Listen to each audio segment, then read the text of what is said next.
chapter 2. It is the pastoral epistle, a book of Paul to the Philippians, the church at Philippi. We are in chapter 2, and we're going to begin with verse 14.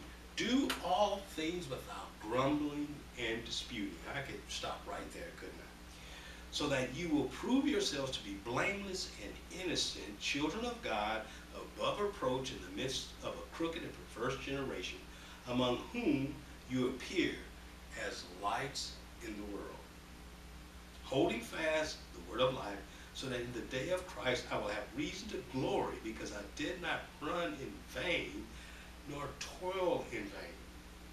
But even if I am being poured out as a drink offering upon the sacrifice and service of your faith, I rejoice and share my joy with you all.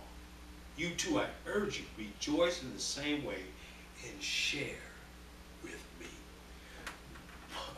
What can you say? I mean, it's just mind-blowing to think. You always have to keep in your thinking the fact that Paul's in prison. And the reason why he's in prison, which we have shared earlier, because he's proclaiming the gospel of Jesus Christ. And he says, don't grumble and complain. Can you imagine the person who's in prison for sharing the gospel of Jesus Christ, telling people outside, don't mumble and complain, stop your grumbling, stop your complaining? It is an extraordinary sin. And of course, Paul is merely being the theologian, being the legal authority that he is, reflecting upon a people.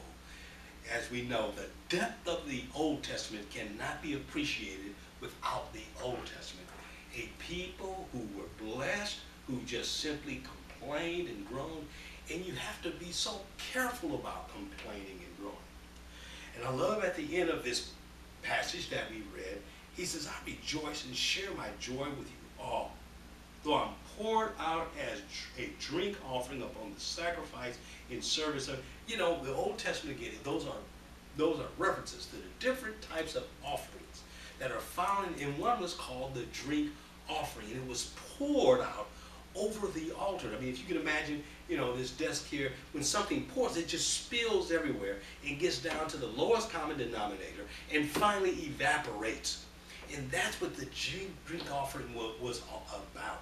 The fact that it was an offering that showed it was a trailer. I love to use that term. You look at television or you go to a movie and you see a trailer. It's not the real thing, but it gives you an imagery, gives you imagery and a preview of the real thing. Well, the drink offering was a preview of the real thing. And the real thing, lack of a better term when we say thing, was Jesus being poured out. That's what the drink offering was, the trailer of a person who would come and be poured out. And here Paul is saying, I'm poured out, but I'm not grumbling and I'm not complaining. What a word for us. And then he says, you too, I urge you, rejoice in the same way and share your joy with me. Oh, the sin of grumbling, the sin of complaining. Pour out